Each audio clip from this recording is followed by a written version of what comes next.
अभी रशिया और यूक्रेन युद्ध के अंतर्गत कल ही युद्ध बंदियों का आपस में एक्सचेंज हुआ, अदला बदली हुई।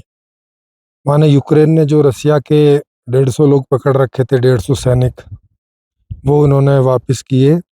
और रशिया ने उनके जो 160-70 के आसपास सैनिक पकड़े हुए थे जिंदा, जो सैनिक मर गए दोनों तरफ के वो तो खत्म, मर गए। लेकिन जो एक सेना ने दूसरी सेना के सैनिकों को पकड़ा हुआ था, उनको जेल में डाल रखा था उन्होंने। रशिया ने यूक्रेन के सैनिकों को डाल रखा था और यूक्रेन ने रशिया के सैनिकों को डाल रखा था। और सीधी सी बात है, वो उनकी मेहमान नवाजी तो नहीं कर रहे होंगे, उनको टॉर्चर करते होंगे और उनसे उनके यहाँ की कोई सिक्योर इन्फॉर्मेशन मिल जाए, जैसे ये हथियार कहाँ रखते हैं, वो कहाँ है, ये कहाँ है ना। हालांकि ये अलग बात है कि युद्ध के दौरान जो बेस हैं वो बदलते रहते हैं, इसी वजह से तो उनका बहुत कोई फ़ायदा नहीं होता। लेकिन फिर भी इस चक्कर में टॉर्चर करते हैं एक दूसरे के सैनिकों को कि कोई मूल्यवान जानकारी उन्हें मिल जाए जिसका फ़ायदा उठा के वो युद्ध में विजय प्राप्त कर सकें या दूसरे देश को नुकसान पहुंचा सकें। तो इस वीडियो में मैं आपको समझाऊंगा कि ये सब चीज़ें किन कारणों से होती है। माने एक देश और दूसरे देश के बीच में लड़ाई जो है किस बात के लिए है और उसका समाधान क्या है। यूएलएम ने उसका एक पक्का कंप्लीट समाधान खोजा है। वो क्या है वो भी मैं इसमें बताऊंगा, अंत तक इसको समझिएगा। इसे थोड़ा समझने की बात होती है, ऐसा नहीं है कि आप इसको समझ नहीं सकते, बहुत आसान है समझना। बस आप इसको अंत तक सुनिएगा तो आपको ये बात समझ में आ जाएगी। इस दुनिया से युद्ध हमेशा के लिए विदा हो सकते हैं और हो ही जाएंगे, उस तरफ जा ही रहे हैं, एक हद तक आ चुके हैं, उस तरफ आगे जा ही रहे हैं। बस एक कदम और है, एक कदम और ये दुनिया आगे बढ़ी तो युद्ध हमेशा के लिए। तो पहले इसके कारण को समझें कि क्या कारण है। और यूक्रेन युद्ध बंदियों की अदला बदली ऐसे करके आप यूट्यूब पर डालेंगे तो इसका वीडियो आ जाएगा। तो मैं इसका लिंक नहीं डाल रहा हूँ यहाँ पे, बीबीसी की न्यूज़ में आप इसको सुन सकते हैं क्योंकि बीबीसी इंटरनेशनल न्यूज़ देता है।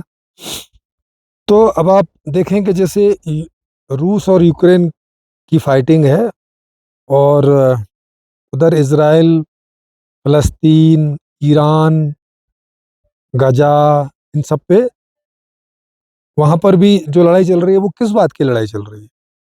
और वहाँ पर भी बीच बीच में युद्ध बंदियों की अदला बदली होती। अब युद्ध बंदियों की अदला बदली हुई तो फिर वहाँ पे रिपोर्टर पूछ रहे हैं, जैसे वो यूक्रेन के सिपाहियों से पूछ रहे हैं जो रसिया से छूट के आए हैं, भाई अब आपका अगला क्या प्लान है। कह रहे हैं अब हम फिर देश की सेवा करेंगे। माने सैनिक हैं, फिर से रूस के सैनिकों से लड़ेंगे, रूस से लड़ेंगे। वही हाल रूस के सैनिकों का होगा कि भाई अब आप क्या करोगे, करना क्या है। वो आर्मी के लोग हैं तो दूसरे देश से लड़ने की आज्ञा है राष्ट्रपति की, तो उन्हें तो वही करना होगा। अगर नहीं करेंगे तो फिर इधर भी जेल में डाल दिया जाए। युद्ध कर रहे हैं, युद्ध में सैनिकों को पकड़ा, जो जिंदे सैनिक पकड़ लिए। अब फिर उनकी इस चक्कर में अदला बदली कर रहे हैं कि भाई चलो हमें कुछ सैनिक मिल जाएंगे तो फिर उनको भी देने पड़ेंगे। तो अब इन्होंने 150 पौने 200 सैनिकों की अदला बदली की। इस बात से मतलब क्या हुआ, अब फिर से लड़ाई लड़ेंगे, फिर पकड़े जाएंगे कुछ, फिर अदला बदली होगी, फिर लड़ाई करेंगे, फिर कुछ पकड़े जाएंगे। ये युद्ध में चलता रहता है, कहीं का भी युद्ध हो, चाहे वो चाइना इंडिया का हो, इंडिया पाकिस्तान का हो, पाकिस्तान अफगानिस्तान का हो, किसी का भी हो। तो बेसिकली ये युद्ध होते किस लिए, दो देशों के बीच में ऐसी क्या प्रॉब्लम है। प्रॉब्लम आप देखेंगे क्या है कि उनके इंटरनेशनल जो हित हैं उसकी समस्या है। जैसे अगर हम रसिया और यूक्रेन का एग्जाम्पल लें तो रसिया को लगता है कि यूक्रेन अगर नाटो में चला जाएगा तो फिर ये अमेरिका का एक हिस्सा बन जाएगा और इनके लिए एक चैलेंज बन जाएगा।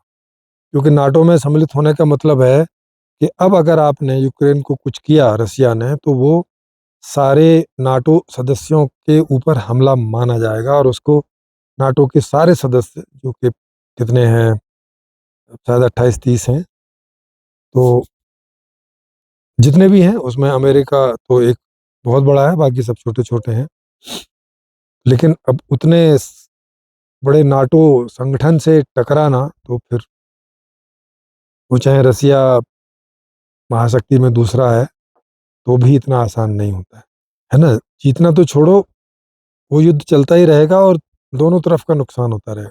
तो उसने बोला कि देखो भाई, तुम नाटो वगैरह में नहीं जाओ, हम हमारे हिस्से हो तो हमारे साथ ही रहो।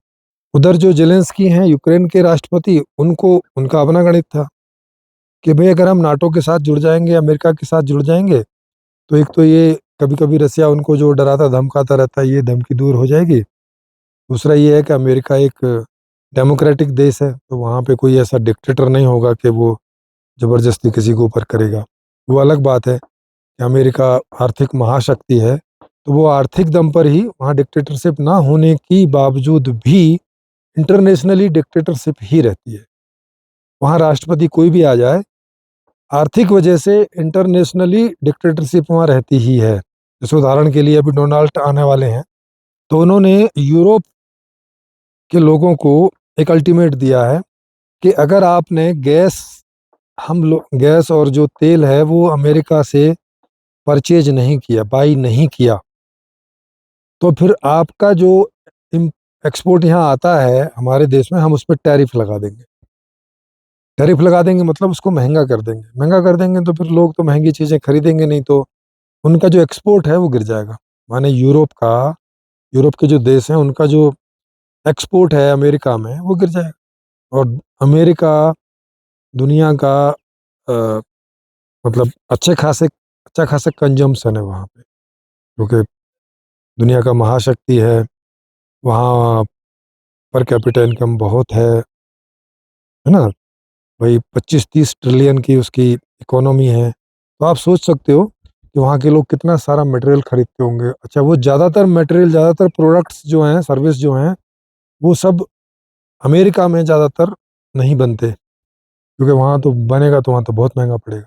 तो वो चीज़ें सब दूसरे गरीब देशों से आती हैं, जो इनकी तुलना में गरीब हैं, तो वहाँ लेबर सस्ती होती है और उन सब चीज़ों का प्रोडक्शन वहाँ होता है। जैसे चाइना में होता है, यूरोप के जो छोटे छोटे देश हैं वहाँ होता है, कुछ इंडिया से भी जाता है, वगैरह वगैरह। ऐसे यानी इंटरनेशनली जो सबसे सस्ते में दे पाए और जिसके अमेरिका से अच्छे संबंध हों। कोई सस्ते में भी देगा लेकिन अमेरिका से अच्छे संबंध नहीं है, तो भी अमेरिका उन पे टैरिफ लगा के, टैरिफ का मतलब होता है कि उनके ऊपर टैक्स लगा देता है। तो टैक्स लगाने से उस चीज़ का प्राइस बढ़ जाता है। प्राइस बढ़ जाएगा तो अब लोग ज़्यादा प्राइस वाली चीज़ खरीदेंगे नहीं, तो जिस देश का वो माल है उसे उससे नुकसान होता है। तो वो उस नुकसान से बचने के लिए अमेरिका की शर्तों को मानने पे तैयार हो जाता है। तो अमेरिका में राष्ट्रपति का चुनाव जो है वो डेमोक्रेटिक वे में ही होता है, लेकिन अब जो भी राष्ट्रपति बनेगा तो वो देश के लेवल पे तो सोचेगा ही ना कि भाई मेरे देश को किस में फायदा है, किस में नुकसान है। तो जहाँ नुकसान वाली चीज है उसे फायदे में कन्वर्ट करना चाहेगा, और जहाँ फायदे वाली चीज है उसे और फायदे में कन्वर्ट करना चाहेगा। या फिर ऐसे कंप्रोमाइज करेगा कि देखो भाई, थोड़ा सा नुकसान हम सहेंगे, थोड़ा नुकसान तुम्हें भी सहना है। तो अमेरिका चूंकि महाशक्ति है तो अमेरिका कम नुकसान सहेगा, क्योंकि आर्थिक रूप से उसकी दादागिरी चलेगी, और जो गरीब देश हैं उन्हीं को थोड़ा ज़्यादा नुकसान होगा। लेकिन उन्हें वो मानना पड़ता है। अगर वो नहीं मानेंगे तो जो थोड़ा फायदा भी हो रहा है वो भी और नुकसान में पलट जाएगा। तो छोटे देशों के या गरीब देशों के जो राष्ट्रपति हैं वो ऐसा देखते हैं कि भाई नुकसान कम से कम हो, जितना हो फायदा ही हो जाए। तो ये जो आर्थिक गणित है सारा, इससे देशों का समूह बनता रहता है, बनते और बिगड़ते रहते हैं। कोई लोग किसी के समूह में जुड़ते रहते हैं और कहीं से हटते रहते हैं, जहां जिसको जैसा फायदा नुकसान लगता है। अभी आपको समझ में आ गया होगा कि देश के अंदर ही नहीं बल्कि देशों के लेवल पर भी सारे जो संबंध हैं एक देश से दूसरे देश के, अच्छे होंगे कि बुरे होंगे, दोस्ती होगी कि दुश्मनी होगी, माने मैत्री होगी या युद्ध होगा, ये निर्भर करता है कि उनके जो आर्थिक हित हैं वो आपस में सधते हैं या एक दूसरे को डोमिनेट करके साधे जाते हैं। ये सारा गणित चलता है इंटरनेशनल पे। इसीलिए यूक्रेन की मदद अमेरिका कर रहा है, यूके कर रहा है, फ्रांस कर रहा है, जर्मनी कर रहा है। क्यों कर रहा है? क्योंकि वो सब नाटो के सदस्य हैं। लेकिन अब दूसरी तरफ समस्या ये है कि वो गैस लेते हैं रसिया से, क्योंकि जब से रसिया ने इधर उधर युद्ध करता है तो चूंकि आर्थिक रूप से जो बादशाहत है वो अमेरिका की है यूरो की वजह से। रशिया का तो रूबल है, वो तो इंटरनेशनल करेंसी है नहीं, उसकी हालत तो इंडिया की करेंसी से भी खराब है। लेकिन अमेरिका की जो करेंसी है वो स्ट्रॉन्ग है पूरे वर्ल्ड में, है ना, स्टेबल है बाकी करेंसी की तुलना में, और उसकी वैल्यू है। तो उस वजह से उसने सैंक्शन लगा रखे हैं रसिया के ऊपर, कई सारे, खास तौर से तेल और गैस के ऊपर। तो इस चक्कर में रसिया को सस्ता गैस और तेल बेचना पड़ता है, क्योंकि रसिया जो है एक वो बड़ा एक्सपोर्टर है तेल और गैस का। तो उसमें सैंक्शन क्या लगते हैं कि भाई आप ऐसे ओपनली मार्केट में ऐसे आप सेल नहीं कर सकते, मतलब जो एक रेट चला हुआ रहता है, तो उसे सस्ता देना पड़ता है, तभी कोई लेगा। भारत ने भी उससे तेल लिया है काफ़ी, और इंडियन करेंसी दे के लिया है उसी मजबूरी में, क्योंकि डॉलर का इस्तेमाल वहाँ नहीं किया जा सकता। तो जो यूरोप है वो यूं तो रसिया का दुश्मन है इस वजह से, जो अभी यूक्रेन से दुश्मनी चल रही है, और रसिया का भी यूरोप दुश्मन है। वो भी उसको आप देखेंगे कि धमकी देता रहता है, एटम बॉम्ब की, परमाणु युद्ध की धमकी देता रहता है कि यूक्रेन को आप हेल्प करना बंद करो, युद्धक सामग्री देनी बंद करो, नहीं तो मैं कर दूंगा। और उन्हें गैस भी एक्सपोर्ट कर, क्योंकि यूरोप के ज़्यादातर जितने भी देश हैं वो सब ठंडे एरिया में पड़ते हैं, और सर्दियों में वहाँ माइनस टेम्परेचर चला जाता है, तो उन्हें घरों को, ऑफिस को, सबको गर्म करने के लिए गैस की ज़रूरत पड़ती है या तेल की ज़रूरत पड़ती है। तो अब सीधी सी बात है कि भले ही दुश्मन से तेल सस्ता मिले, गैस सस्ती मिले तो ले लेंगे, वहाँ नहीं दुश्मनी रखेंगे। ऐसा नहीं है कि मर जाएंगे लेकिन भाई तुमसे कोई हेल्प नहीं लेंगे या तुमसे कोई सामान नहीं खरीदेंगे। ऐसा लोकल लेवल पे करते हैं ना कि जिस दुकानदार से दुश्मनी हो जाती है तो हम दूसरे दुकानदार से ले लेते हैं, भले ही 10-20 पैसा महंगे हो। लेकिन अब इंटरनेशनल में ये 10-20 पैसे का मामला नहीं होता, वहाँ तो 2-4 मुद्रा भी इधर उधर हुआ तो समझो कि करोड़ों अरबों पे चला जाता है हिसाब। तो हर देश को अपना बजट देखना पड़ता है, जैसे हर घर को अपने ऑफिस का अपने उसका बजट देखना पड़ता है घर का कि इतने में चलेगा। तो वो जितना पैसा बचा लें उससे अपने देश में और दूसरे डेवलपमेंट कर सकते हैं, क्योंकि अब सब कुछ पैसे से होता है। अब आपको समझ में आ रहा होगा कि युद्ध काहे के लिए हो रहा है। युद्ध भी इसी वजह से हो रहा है कि जो आर्थिक हित हैं वो हमारे सधें, हमारे जितने भी अड़ोसी पड़ोसी हैं देश वो हमारे फेवर में रहें, हमसे दुश्मनी ना लें, कुछ हमें लाभ दें, कुछ लाभ हमसे ले लें। लेकिन जब ये चीजें एक लेवल से ज्यादा चली जाती हैं, है ना, यूक्रेन को लगा कि वो रशिया के दबाव में दबता ही जा रहा है, उसकी इकोनॉमी उतनी अच्छी नहीं हो रही जितनी वो सोचते हैं कि हो सकती है, और उन्हें लगता है कि अगर वो नाटो में चले जाएं, अमेरिका के ग्रुप में चले जाएं, तो उनकी इकोनॉमी ज़्यादा अच्छे से ग्रो कर सकेगी, और ये काफ़ी बड़े अंतर से। तो उन्होंने नाटो में जाने का सोचा। अब ये उन्होंने सोचा नहीं कि जो पुतिन है, रशिया के प्रेसिडेंट, भाई वो इस बात को बहुत ज़्यादा सीरियसली ले लेगा, इतना सीरियसली ले लेगा कि युद्ध ही छेड़ देगा इस बात के लिए। उन्होंने सोचा होगा कुछ उबड़-तबड़ होगी, कुछ तू-तू मैं-मैं होगी, कुछ हल्का-फुल्का छोटा-मोटा युद्ध होगा, क्योंकि रशिया भी अमेरिका से तो सीधे नहीं टकराना चाहेगा। पर भाई हो गया, आप देख ही रहे हैं 3 साल से वो युद्ध लगातार चल रहा है, और यूक्रेन की अंदरूनी स्थिति बहुत खराब हो गई। युद्ध सामग्री तो उसे अमेरिका इत्यादि से लगातार मिल रही है, और अभी तो डोनाल्ड ट्रंप ने बोल दिया कि भाई अब मैं नहीं दूंगा, क्योंकि अब उनको लगने लगा है कि रसिया को इतने से तोड़ना आसान नहीं है, और बहुत लॉस उठा चुका अमेरिका। तो उसने भी जितना एक सोचा होगा उससे ज्यादा तो वो भी लॉस नहीं उठाएगा ना। आप देख रहे हो यहाँ पर भी पैसा। अब डोनाल्ड आएगा और वो यूक्रेन को छोड़ देगा उसके हाल पे, भाई अब तुम देखो जैसे देखना है। क्योंकि अमेरिका को यूक्रेन के अपने पाले में आने से कितना फायदा हो सकता है, अब उससे ज्यादा नुकसान तो नहीं उठाएगा ना आदमी। ये ऐसी शेयर मार्केट के जैसा है। शेयर मार्केट में क्या होता है, आदमी पैसा लगाते हैं और दिमाग में सोच सोच के रखते हैं कि अगर पैसा उल्टा गया, मतलब उसका प्राइस उल्टा गया, तो मैं भाई इतने तक नुकसान उठा सकता हूँ, उसके बाद फिर निकल जाऊंगा। तो वो स्टॉप लॉस लगा के रखते हैं, है ना। मान लिया किसी ने 1 लाख रुपए लगाए, तो वो सोच के रखता है कि अगर इसका रेट 5,000 10,000 नीचे जाएगा, इससे ज्यादा गया तो मैं बाहर निकल जाऊंगा। तो सोचते हैं कि भाई इससे ज्यादा लॉस नहीं बर्दाश्त किया जा सकता। ऐसे ही सब देश के लेवल पर भी सोचते हैं कि एक देश, भले ही वो कितना ही अमीर क्यों ना हो, वो भी सोच के रखता है कि भाई इस लेवल से ज्यादा नुकसान नहीं उठा सकते, क्योंकि उस लेवल से ज्यादा नुकसान उठाने का मतलब है कि वहां की जनता का जो लिविंग स्टैंडर्ड है वो डाउन होने लगेगा, और फिर वहां पे एक गृह युद्ध जैसी स्थिति उठ जाएगी, क्योंकि कोई भी देश के लोग इस लेवल पर किसी दूसरे की मदद करना या कहीं पे इन्वेस्ट करना नहीं चाहेंगे जहां पे अपनी ऐसी तैसी होने लगे। हम यहाँ देखते हैं ना कि शेयर मार्केट में लोग पैसा लगाते इसलिए कि पैसा कमे, आए, और लेकिन एक लेवल तक का रिस्क लेके कि इतने लेवल तक कर लेंगे, अगर उससे ज्यादा जाने लगता है तो भैया आदमी की हालत खराब हो जाती है। आपने देखा होगा कई लोग ज्यादा लालच के चक्कर में और उस चक्कर में बहुत लाखों करोड़ों रुपए का पैसा शेयर मार्केट में गंवा चुके, और फिर उन्हें आत्महत्या करनी पड़ती है, उधार ले लेके जो था जमा पूंजी सब उड़ा दिया। समझ रहे हैं। तो कोई भी देश इस लेवल तक कभी नहीं जाएगा कि उसे आत्महत्या जैसी करनी पड़े, खासतौर से अमेरिका जैसा डेमोक्रेटिक देश, क्योंकि वहां थोड़े भी अगर कुछ भी नेगेटिव होने लगा तो लोग पूछने लगेंगे, भाई तुम कैसे राष्ट्रपति हो, तुम क्या कर रहे हो।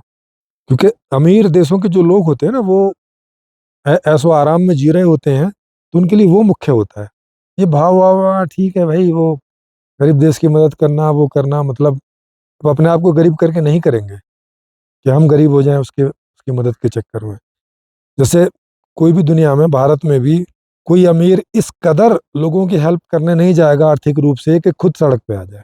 आप या मैं भी नहीं जाएंगे कि भाई मैं या मेरा परिवार सड़क पे आ जाए और अड़ोसी पड़ोसियों की और गरीबों की मदद कर डालो।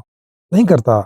आदमी उतना ही करता जितने से लगता है कि भाई जिंदगी पे ज्यादा फर्क ना पड़े, उतना ही पड़े जितना बियर कर सकते हैं। तो सीधी सी बात है, अमेरिका भी एक लेवल तक ही करेगा।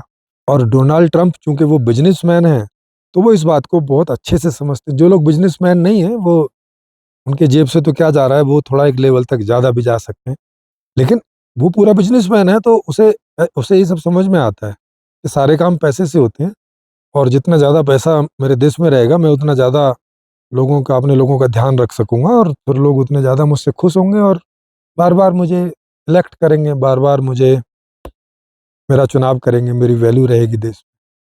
बात भी सीधी सी। तो अब यूक्रेन की हालत खराब होगी, क्योंकि यूक्रेन को अगर अमेरिका मदद ना करे, तो फिर बाकी यूरोप के 2-4 देश जो हैं थोड़े से ठीक ठाक, वो करें भी तो रूस के सामने कुछ नहीं है वो।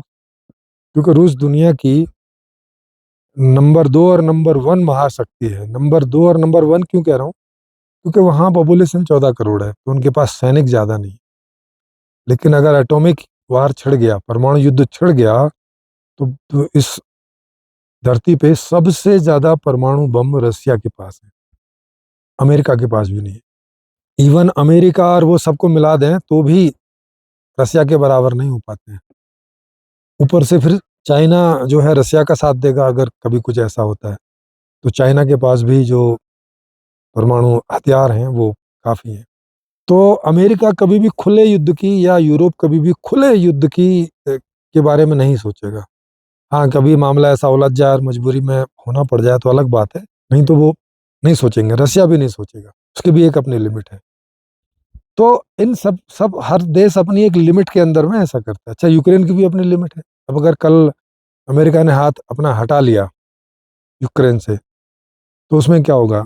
अब जेलेंस्की यूक्रेन को छोड़ के कहीं यूरोप यूरोप में जा बसेगा, और उसने अपना इंतजाम भी कर रखा होगा ऐसा ऐसा सोच के कि ऐसा भी हो सकता है। और फिर वहाँ कोई नई सरकार इलेक्ट होगी जिसमें रशिया का पूरा दखल होगा, और रशिया के हिसाब से चलेगा, ये हो जाएगा।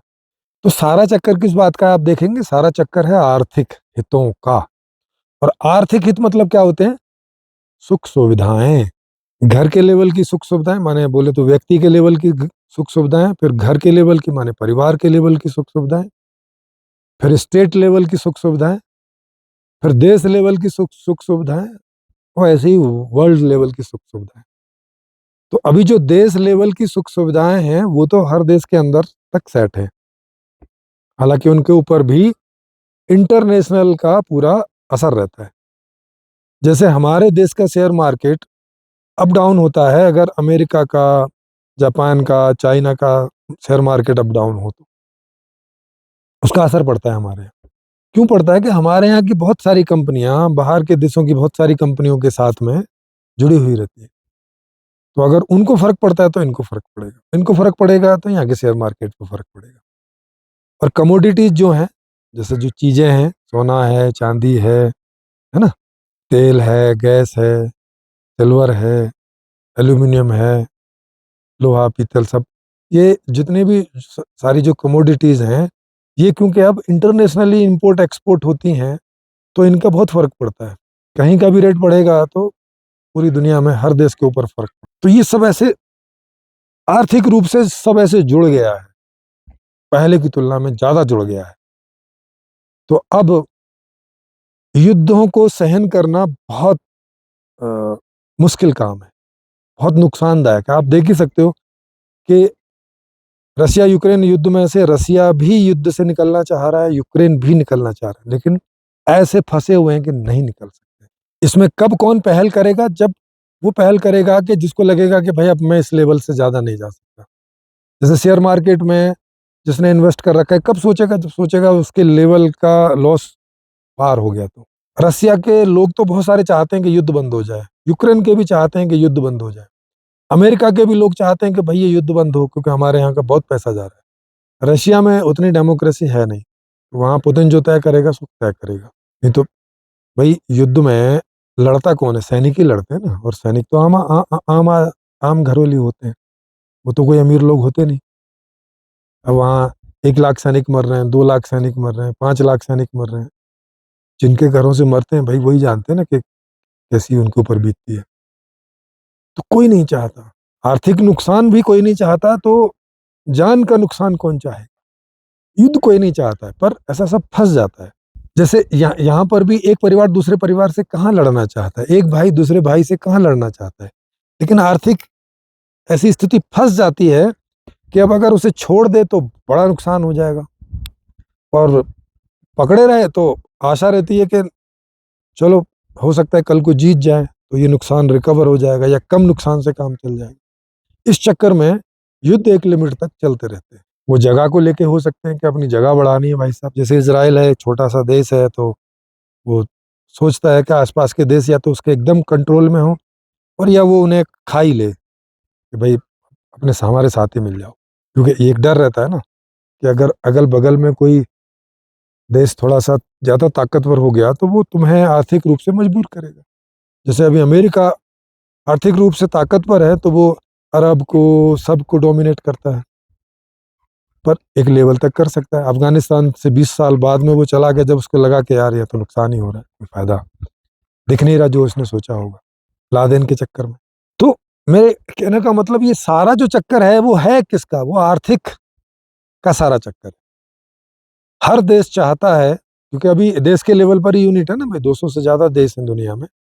तो देश छोटा हो, बड़ा हो, नेपाल हो, इंडिया हो, रसिया हो, अमेरिका हो, हर देश चाहता है कि वो डोमिनेट करे दुनिया को, या जो डोमिनेट करने की स्थिति में नहीं है तो वो चाहते हैं कि जो डोमिनेट कर रहा है उसके साथ जुड़ जाए।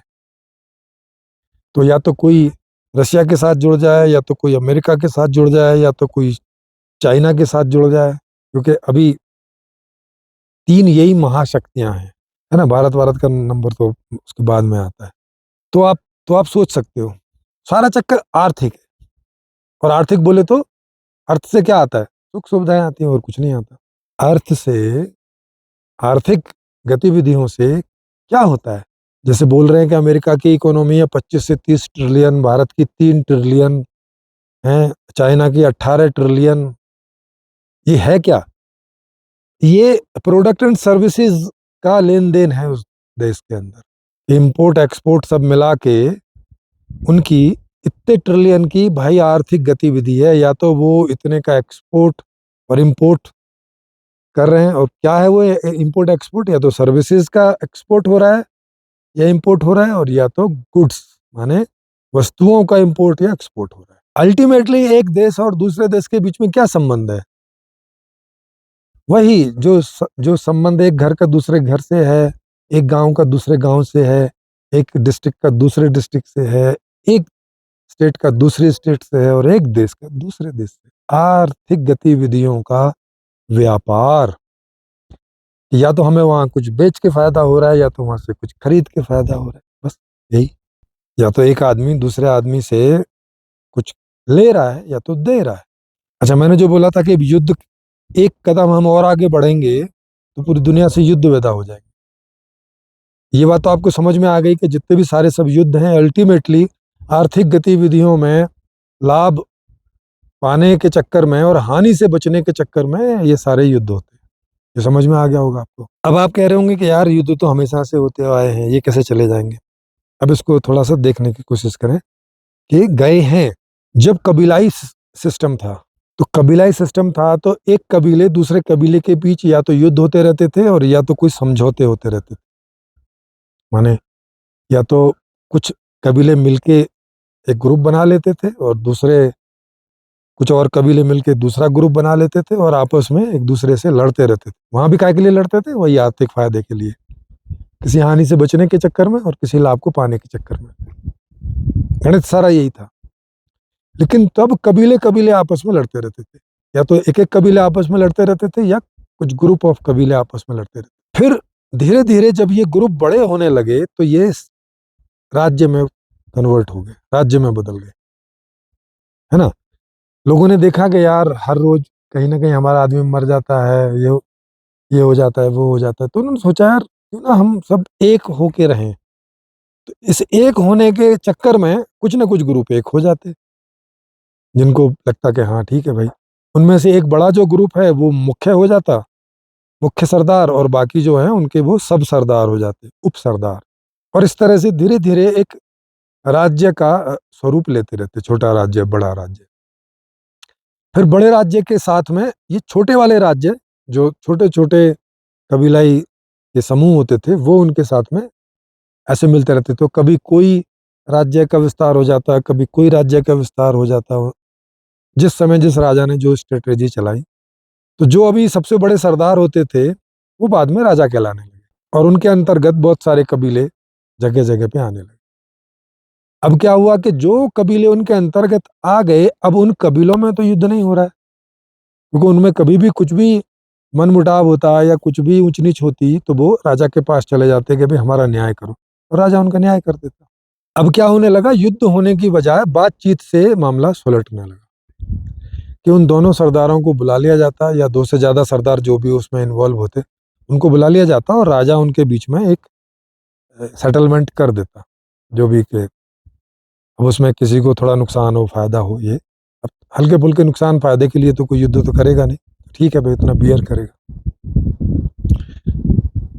जो जो कि जब वो कबीले अलग अलग थे तो आपस में लड़ते रहते थे, कभी इधर का आदमी मर गया, कभी उधर का आदमी मर गया, कभी इधर का कुछ छीन के ले गया, कभी उधर का कुछ छीन के ले गया, ऐसे होता रहता था। वो वाले आपस में युद्ध बंद हो गए।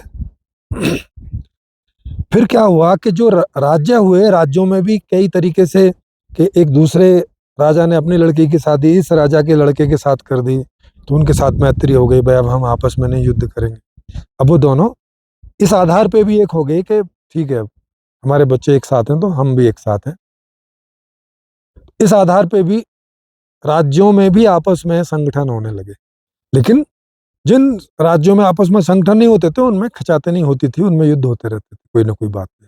फिर वो दौर भी गुजरा, राजाओं का दौर काफी लंबे समय से, जब से हमारे पास इतिहास है तो हम देखेंगे कि ये कबीला और राजाओं का दौर हम देखते हैं 2-3 हज़ार साल के से आसपास का है। और ये बड़े बड़े राज्य जो है बनने लगे 400-500 साल पहले, और भी कभी कभी पहले भी कुछ बड़ा हो जाता था। फिर ये दौर आगे आया और आगे देखने लगे कि यार राज्य बड़े बड़े हो गए, लेकिन फिर भी अभी इस लेवल पर तो युद्ध चल रहे हैं।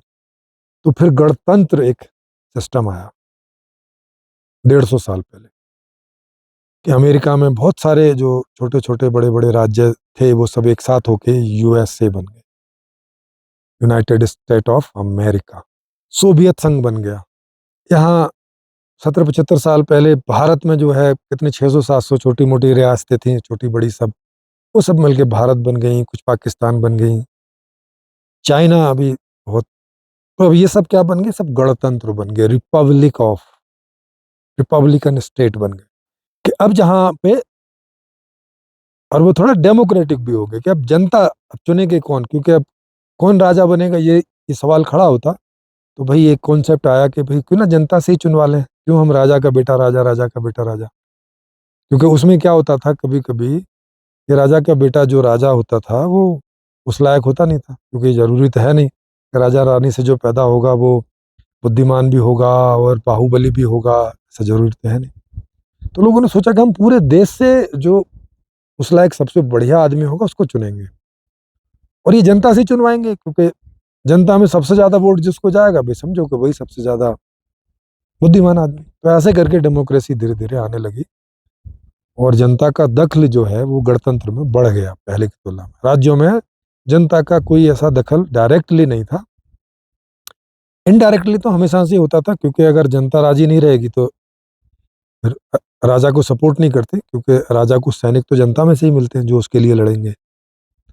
और कोई सैनिक थोड़ी सी तनख्वाह के लिए तो जान देने जाएंगे नहीं ना, वो तभी जा सकते हैं, वो देखेंगे कि ठीक है हमारा जो राज्य है, हमारा जो देश है वो थोड़ा ठीक ठाक चले। तो जब गणतंत्र बन गए तो जो राज्यों के बीच लड़ाई होती थी वो बंद हो गई कि नहीं हो गई? दूर का तो आपको कहाँ से ज्यादा देखने में नहीं आएगा। भारत में जो 600 के आसपास रियासतें थी, 600 के आसपास छोटे मोटे राजा थे, 600 से समझ लो कि डिस्ट्रिक्ट के बराबर एवरेज में, एक डिस्ट्रिक्ट एक राजा के हिसाब से था, और उनमें आपस में कुछ ना कुछ कलह चलती रहती थी। तो हर रोज कुछ सैनिक इधर के मरते, कुछ उधर के मरते, ऐसा सब होता रहता था। जैसे ही गणतंत्र बना, अब देख लो ना, अंग्रेजों के समय क्या था ये कि कुछ हिस्से पे अंग्रेजों का राज था और कुछ हिस्से पे छोटी छोटी रियासतें थी, उनके साथ अंग्रेजों का गठजोड़ था। कि कुछ राज्य अंग्रेजों के पक्ष में थे, उनके साथ खड़े थे, कुछ राज्य उनसे विपरीत होकर लड़ रहे थे, यही चल रहा था। जैसे ही अंग्रेज गए और यहाँ गणतंत्र बना, तो यहाँ के 600 से भी अधिक जो राजा हैं वो गणतंत्र के लिए राजी हो गए। अगर पाकिस्तान भी इसी के साथ रहता, पाकिस्तान बांग्लादेश वगैरह, तो ये संख्या और भी ज्यादा होती। लेकिन चलो, एक अलग कारणों से पाकिस्तान अलग बन गया, तो वहां पर भी कई कई राजाओं ने उनको सपोर्ट किया, और यहाँ बहुत सारे राजाओं ने उनको सपोर्ट किया। कश्मीर का मुद्दा इसलिए लटका रह गया कि वो ढंग से डिसाइड नहीं कर पाया कि पाकिस्तान जाए कि यहाँ जाए। जब पाकिस्तान ने उस पर आक्रमण कर दिया तो तब उसने यहाँ बचने के चक्कर में यहाँ पे शरण ली, और फिर भी शर्त रख रहा है कि भाई मुझे तो अलग से बना के रखना, तो मेरी मदद तो कर दो, मुझे पाकिस्तान से तो बचा लो पर मुझे अलग ही रखना।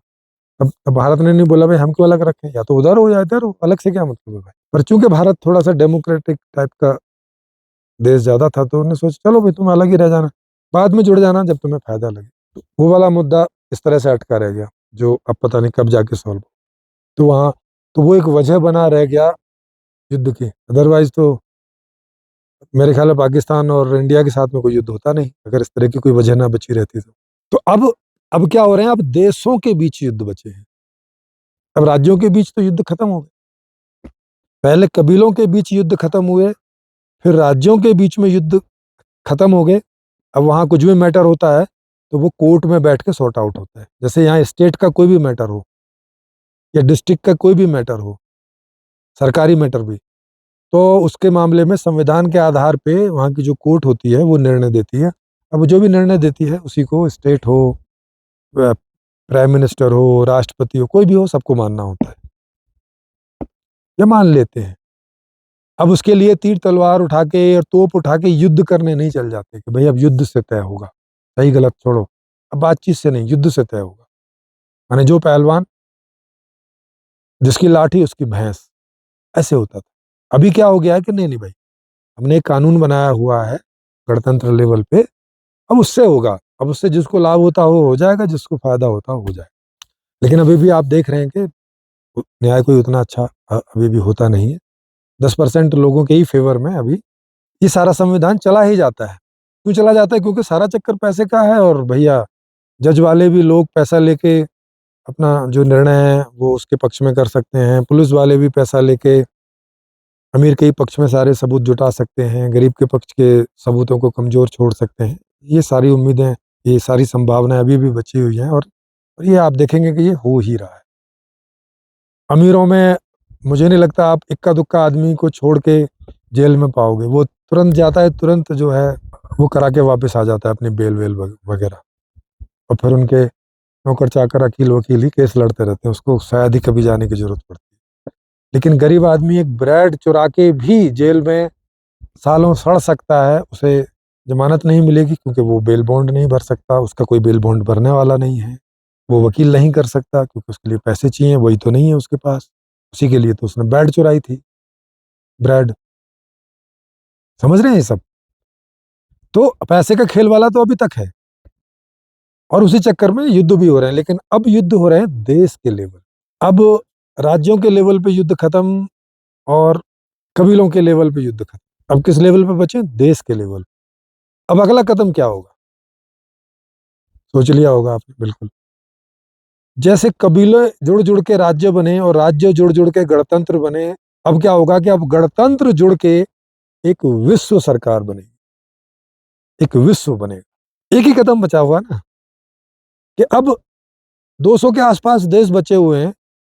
अब अगला कदम ये होगा कि एक विश्व सरकार बनेगी। जैसे एक गणतंत्र की सरकार बनी है इतने सारे राज्यों के ऊपर, अब इन सब देशों के ऊपर एक विश्व सरकार बनेगी, पावर वाली विश्व सरकार।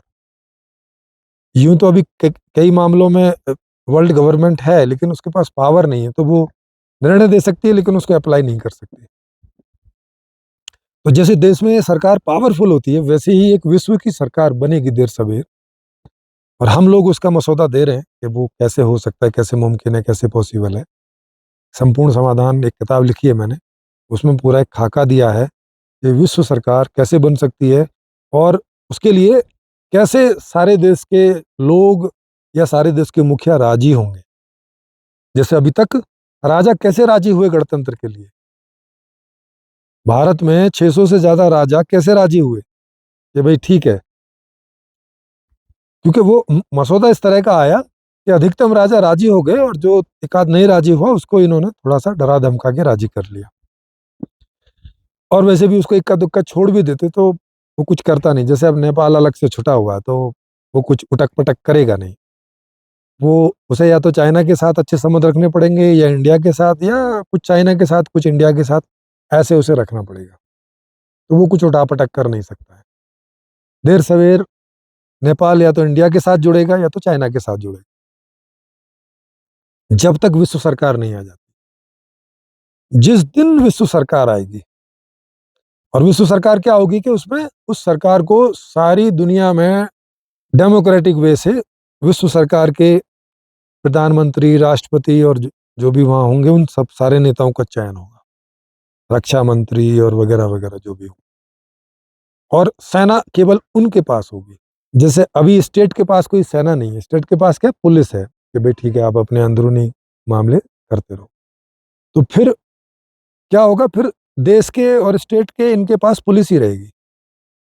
सेना किसके पास चली जाएगी? विश्व सरकार के पास। क्यों चली जाएगी? क्योंकि फिर कोई एक स्टेट जो है वो किसी दूसरे स्टेट को धमका ना सके, और उनका कोई भी मैटर होगा वो विश्व की कोर्ट में उसकी सुनवाई होगी, और उसका जो भी परिणाम आएगा वो दोनों को मानना पड़ेगा, क्योंकि अब वो लड़ तो सकते नहीं है, लड़ने का तो कोई प्रावधान हुआ है नहीं। और चूंकि डेमोक्रेटिक है तो किसी के बाप का जा भी नहीं रहा है। भाई कोई किसी देश का राष्ट्रपति है, वो क्यों अपनी जान जोखिम में डालेगा? वो क्यों अपराधी की लिस्ट में जाके और जेल में जाना चाहेगा? जैसे अभी किसी स्टेट का मुख्यमंत्री क्यों जेल जाना चाहेगा अननेसेसरी? अगर राष्ट्रपति, प्रधानमंत्री कोई नियम, कोई ऑर्डर पास कर दें वहां से, तो आर्मी जाती है, फोर्स जाती है, उसे वो करके ले आती है, अरेस्ट करके। जैसे केजरीवाल को अरेस्ट किया, सुब्बू सोरेन को अरेस्ट किया, करती ना। इनको होना पड़ेगा, क्योंकि इनके पास ऐसी ताकत नहीं है कि ये सेंटर की ताकत का अपोज कर सकें। तो वैसे ही जब विश्व सरकार बनेगी और उसके पास दुनिया की एकमात्र आर्मी होगी तो फिर क्या होगा? फिर कोई स्टेट उसको बाईपास नहीं कर सकेगा। जैसे अभी भारत में जितनी भी स्टेट हैं, 30-32 स्टेट हैं, तो वो कोई भी सेंटर को बाईपास नहीं कर सकती। तो जिस दिन एक आर्मी होगी तो अब कौन किससे युद्ध करेगा? वो आर्मी खाली सुरक्षा की दृष्टि से होगी, या इसलिए होगी कि भाई कोई स्टेट दूसरे स्टेट को तिरछी आंख ना दिखाए वगैरह, बस इतनी।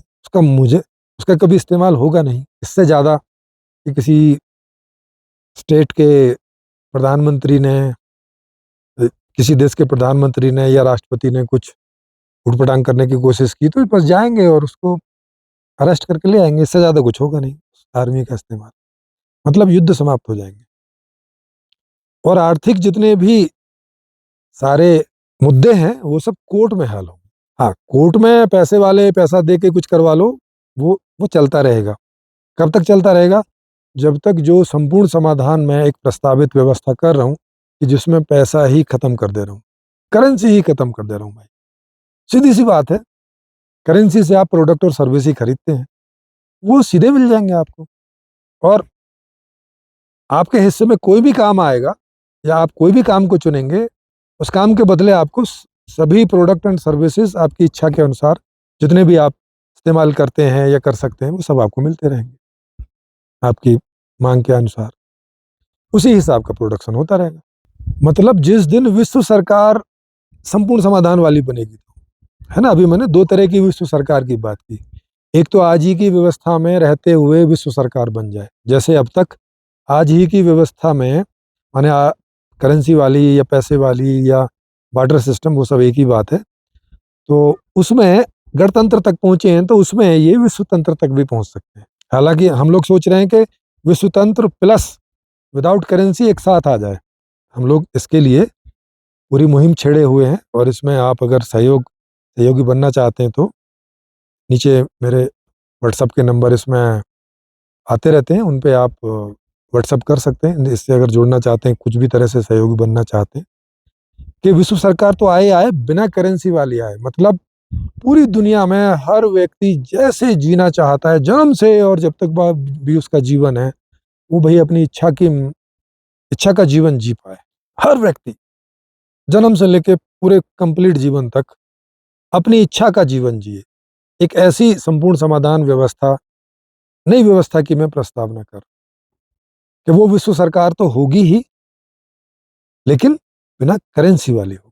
तो जो छोटे छोटे लेवल से बड़े लेवल पे जो लड़ाइयां हैं, भले ही वो कोर्ट कचहरी में आप लड़ो या कोर्ट कचहरी के पहले आपस में लड़ो, जैसा कि अभी लड़ते ही हैं। हर भाई भाई की आपस में लड़ाई होती है, पिता पुत्र की लड़ाई होती है, माँ बेटे की लड़ाई होती है ना, पैसों के चक्कर में पति पत्नी की लड़ाई होती है।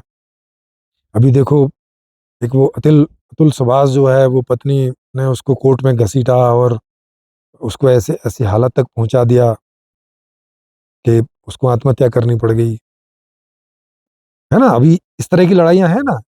तो ये लड़ाइयां क्या हैं? ये करेंसी सिस्टम होने की वजह से, कि हमने एक आदमी को दूसरे आदमी के ऊपर में फाइनेंशियली डिपेंडेंट छोड़ दिया है। अब वहां ये लड़ाई चलती रहती है। जिसके पास है वो देना नहीं चाहता, और जिसके पास नहीं है वो दूसरे वाले से जैसे भी हो सके लेना चाहता है। तो इस संपूर्ण समाधान व्यवस्था में हर आदमी इंडिपेंडेंट है फाइनेंशियली। वो सीधा विश्व सरकार से कनेक्टेड होगा डायरेक्टली।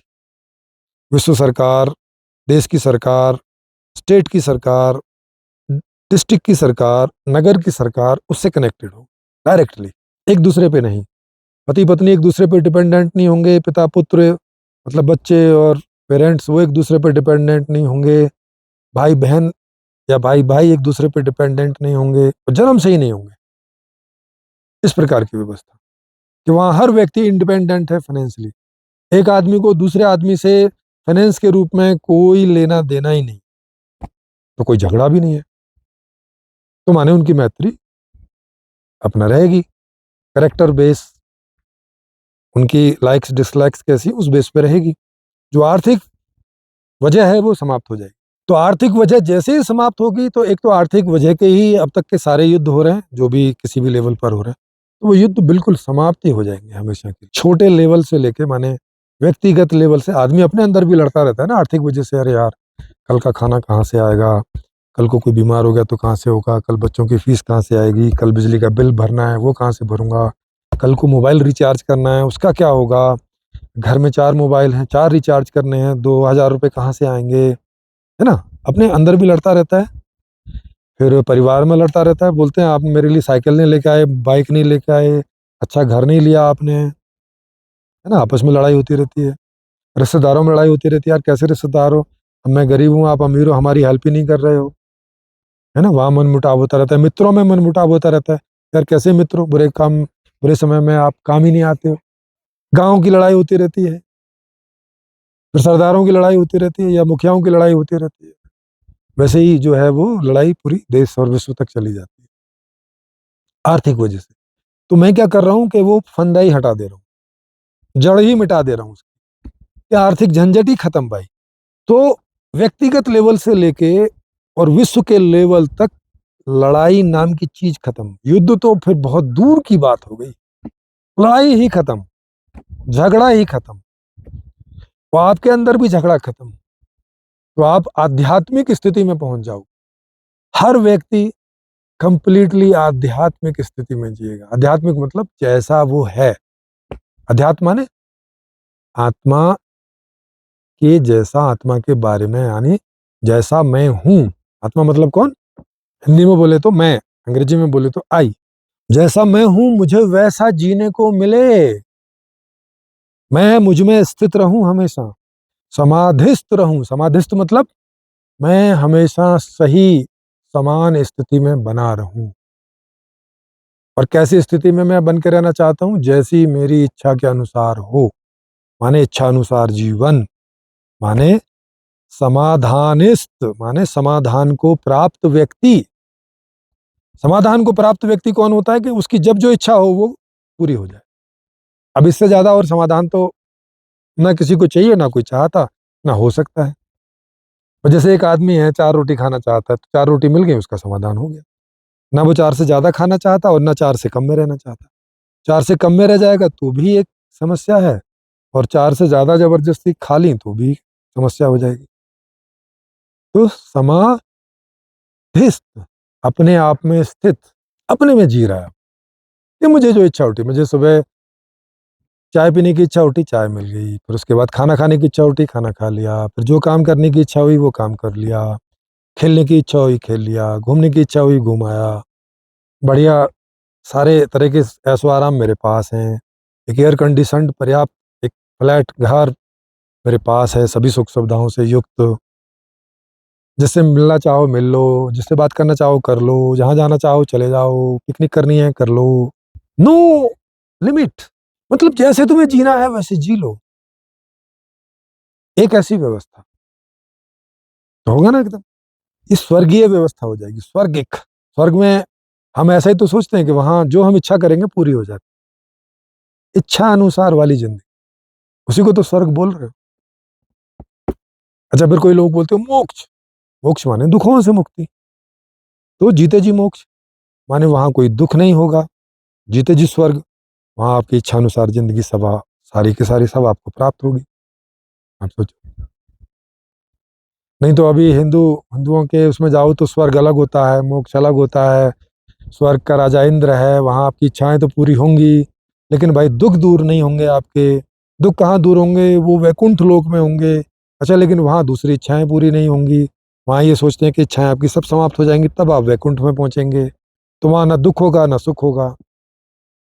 लेकिन आदमी तो ऐसा नहीं चाहता, आदमी तो चाहता है सुख तो हो दुख ना हो। तो ये कॉन्सेप्ट पहली बार दिया जा रहा है दुनिया में, संपूर्ण समाधान, संपूर्ण जीवन दर्शन के रूप में, कि भाई एक ऐसी अवस्था, एक ऐसा देश, एक ऐसा क्षेत्र जहां पर सुख तो हो दुख ना हो। माने स्वर्ग के सारे सुख हो और वैकुंठ की मुक्ति हो, मतलब दुख बिल्कुल ना हो, सुख ही सुख हो। और सुख क्या होता है, मुझे मेरी इच्छा का जीवन मिले, दैट इज द सुख। तो माने इच्छा अनुसार वाली जिंदगी, जब से जन्म होता है और जब तक भी मेरा जीवन रहता है मैं इच्छा अनुसार जीऊं, दैट्स इट। तो अब मतलब एक अल्टीमेट जिंदगी की बात हो रही है, एक अल्टीमेट ऐसे क्षेत्र की बात हो रही है कि जहां मुक्ति और स्वर्ग दोनों एक साथ होंगे, टुगेदर होंगे। फिर किसी को राधे राधे करके मुक्ति पाने का प्रयास नहीं करना पड़ेगा, किसी को रामा कृष्णा करके मुक्ति पाने का प्रयास नहीं करना पड़ेगा और स्वर्ग का त्याग करना पड़ेगा। अरे स्वर्ग का त्याग करना है भाई, सुखों की इच्छा ना करो, राधे राधे करो, किडनी खराब हो गई है तो रहने दो, मौत मिले तो भी रहने दो, कोई आगे पैर काट दे समझ लो पुराने कोई कर्म क्षीण हो गए, जल्दी ही वैकुंठ मिल जाए, इस टाइप की उल जलूल टाइप की चीजों में पढ़ने की आदमी को जरूरत नहीं होगी। फिर कोई स्वर्ग के चक्कर में नहीं होगा कि दान करो दक्षिणा दो भाई स्वर्ग में जगह मिलेगी। अब दान दक्षिणा तो 10% लोग ही कर सकते हैं, उन्हीं के पास पैसा है, तो 90% तो फिर नरक जाएंगे, क्योंकि वो तो दान लेने वाली स्थिति में वो तो ले रहे हो। तो ये सारा द्वंद खत्म हो जाए, ये दुनिया एक ऐसी जगह बनेगी कि जहां मुक्ति है ना, मुक्ति माने जहां आनंद होगा, माने जहां सुख और दुख दोनों का अभाव हो, तो यहाँ दुख का अभाव होगा और सुख सारे मौजूद होंगे। अब इसके लिए या तो आपको कोई नया नाम देना पड़ेगा, वैसे सुख ऑलरेडी इसके लिए भाषा में शब्द है, ये एवरी टाइप ऑफ हैप्पीनेस, हर एक प्रकार का सुख आपके पास होगा और किसी भी प्रकार का दुख आपके पास नहीं, मतलब जिनका संबंध व्यवस्था से है ना। अब आप बोलोगे मृत्यु से कैसे बचेंगे, साइंटिस्ट उसकी भी खोज कर रहे हैं, अगर उसकी भी कुछ कोई खोज वोज हो गई तो वो भी दुख दूर हो जाएगा, नहीं तो आप उस वाले दुख को छोड़ दो, तो बाकी जितना भी जो एक सुख इस धरा पे मौजूद है वो हमेशा के लिए आपके पास रहेगा जब तक भी आप हैं। तो अब ऐसा अगला कदम आने ही वाला है, तो दो में से अगला कदम एक आएगा ही आएगा, या तो आज की व्यवस्था ही कंटिन्यू रहते हुए विश्व सरकार बन जाए तो विश्व युद्ध तो भी समाप्त हो जाएंगे, लेकिन फिर एक अंतर कलह रहेंगी जैसे अभी भी है। अगर संपूर्ण समाधान की व्यवस्था आ जाती है तो फिर तो बेड़ा ही पार है, फिर युद्ध तो खत्म होंगे ही, अंतर कलह भी खत्म, माने आदमी के अंदर की अंतर कलह, परिवार के अंदर की अंतर कलह, राज्यों के अंदर कलह, देशों के अंदर की अंदर कलह, और फिर विश्व के अंदर की अंतर कलह सब समाप्त हो जाएगी। उसका कारण आज तक का जो अर्थशास्त्र रहा है करेंसी वाला, ये इसे आप समझना है तो इसके वीडियो के लिए आप हमारे इसमें जा सकते हैं, या इस वीडियो के डिस्क्रिप्शन बॉक्स में उसका मैं लिंक दे दूंगा, 2 वीडियोज हैं तो उनको आप समझ लेंगे कि करेंसी क्यों का कारण है सारे अंतर कलह का, और अंतर कलह और बहिर कलह का, और उसका समाधान इस करेंसी सिस्टम को हटा के कैसे हो जाएगा। ये 2 वीडियो मैं इसके या तो यहाँ पे आप देख लेना, आई बटन में भी हो सकते हैं, और नहीं तो इस वीडियो के डिस्क्रिप्शन बॉक्स में इन दोनों वीडियो का लिंक होगा, ऊपर ही आपको मिल जाएगा डिस्क्रिप्शन में, वहाँ से आप क्लिक करके इसको समझ सकते हैं कि कैसे अभी तक की जो करेंसी वाला सिस्टम है वो क्यों हमारे सभी कलहों और युद्धों का बीज है, मूल कारण।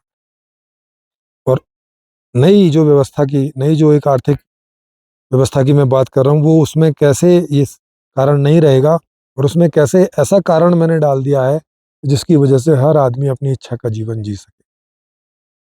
जी, हमारे यहाँ लाइव चलते रहते हैं, ऑनलाइन लाइव, तो आप उसमें शामिल होना चाहें तो भी मुझे मेरे नीचे इस व्हाट्सएप नंबर पे सूचित कर सकते हैं। अगर आपके पास कोई आइडिया है दुनिया की भलाई के लिए तो आप वक्ता बन के आ सकते हैं, या मुझसे कुछ प्रश्न पूछने हो आपको इन सब चीज़ों पे तो प्रश्नकर्ता बन के भी आ सकते हैं।